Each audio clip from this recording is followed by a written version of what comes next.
Nós estamos aqui num café, pertinho do nosso hotel, bem pertinho mesmo, que na verdade não é um hotel, né? É um apartamento.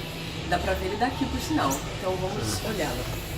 Ele é aquele ali da direita. É, em cima do negócio preto com Folder verde. Laptop Shop. É, It Fix. Não sei o que, em cima do It Fix. Exatamente o primeiro andar ali. Exatamente. Muito confortável sim. E a gente não tinha vindo tomar café aqui ainda, porque a gente tomou café em casa os 2 primeiros dias, depois a gente tomou café no pub ontem, que a gente falou que a gente ia... Desculpa. A gente falou que a gente ia no Guinness e a gente foi.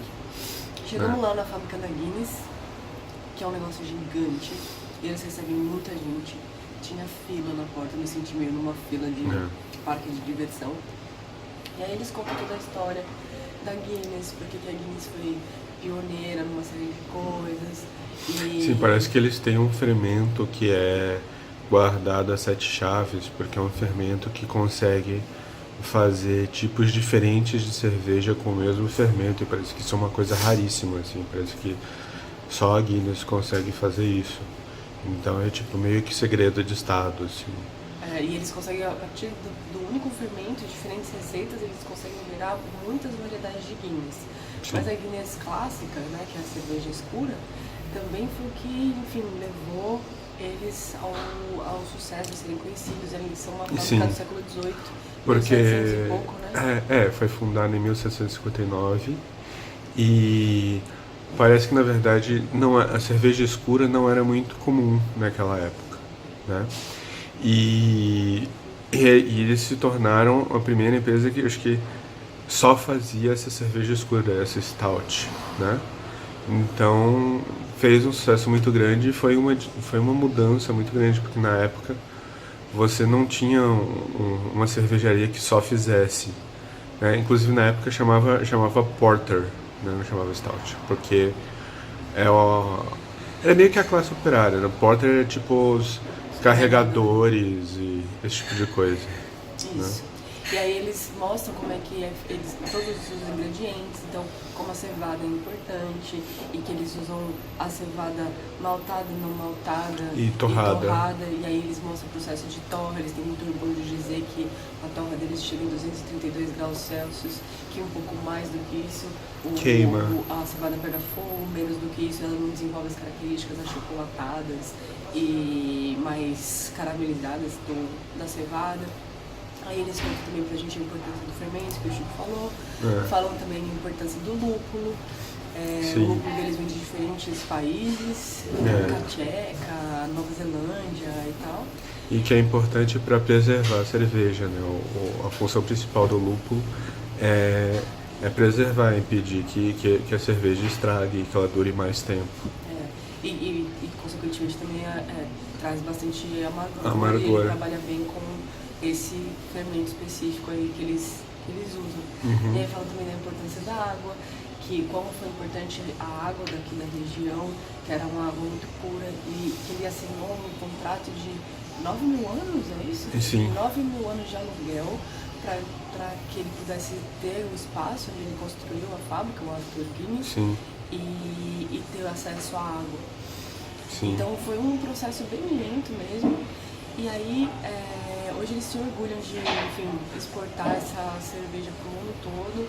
E tem mais uma coisa que eu achei interessante também, que foi o desenvolvimento da tecnologia de nitrogênio. Então, o fermento produz gás carbônico, mas para dar aquela cremosidade que tem a cerveja Guinness, de acordo com eles, tem também a ver com a introdução de nitrogênio dentro da cerveja. Porque antes era só engarrafada, né?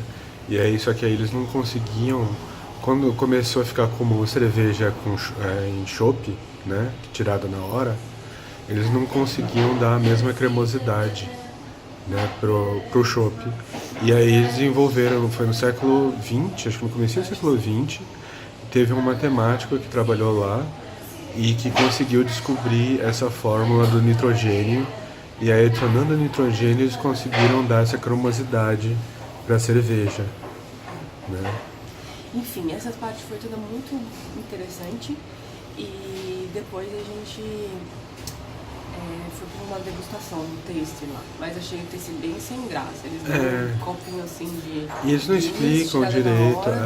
E eles falam muito pouco, você não compara Guinness com nada. Se pudesse comparar teria sido melhor. E ela fala também das regiões, das papilas gustativas em que a gente sente os gostos. E isso não funciona muito bem assim. Foi meio e tá meio ultrapassado essa coisa, né? E tava muito, muito lotado. Então... A gente ficou muito tempo lá e aí a gente resolveu... assim, a apresentação é muito legal, mas a gente não pegou um guia, tem um tour guiado, né? Então talvez com o guia fique melhor.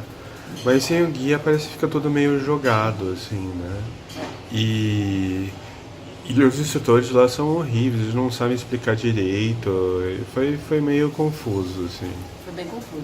Eles não sabiam o que era. Mas, enfim, até a fila que a gente pegou no começo a gente não precisaria ter pegado, porque tinha uns totens de selfie. De autoatendimento. E que ninguém explicou e ninguém falou. Teve uma menininha que falou, quem quer online ordem? Mas não é online ordem, você vai lá e compra na hora, né? Não é tipo pela internet. Foi enfim. Um pouco confuso isso. Então, se eu fosse novamente, ou enfim, se eu fosse sugerir pra alguém, sugeriria alguém pegar realmente um tour guiado. Ou um self-guided, parece que tem uma opção de você... um self-guided, também tem um áudio. Pra poder pelo menos ter uma visita mais eficiente do que a gente teve. A gente não fez uma visita muito eficiente, eu acho.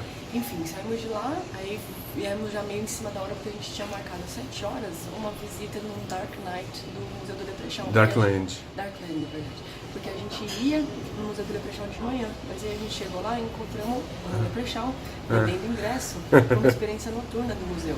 E ele falou que a experiência noturna é bem melhor, porque de dia, normalmente eles têm que censurar algumas coisas, porque normalmente é quando vão as crianças, né? E eu tô falando muito mais do que você que tá na frente da câmera. Isso é ótimo. A câmera pra você.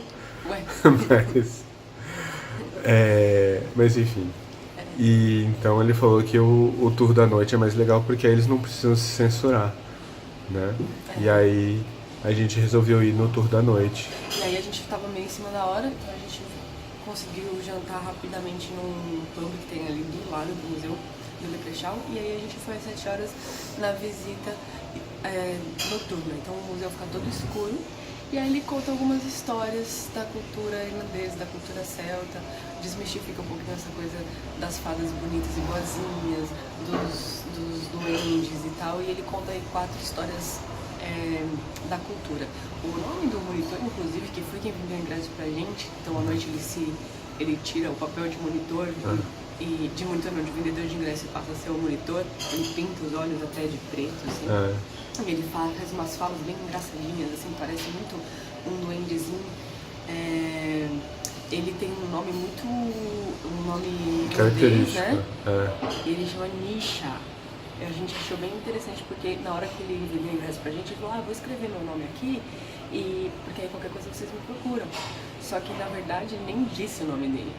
Então a gente ficou até meio assim, tipo, bem... E ele tem uma letra bem escarranchada, assim, né? A gente achou bem curioso isso. Mas enfim, a visita foi bem legal, mas eu confesso que depois no dia da Guinness, e depois do Museu do Leprechaun, eu tava bem cansada. Então eu até queria sair tomar uma cerveja, mas a gente acabou ficando em casa.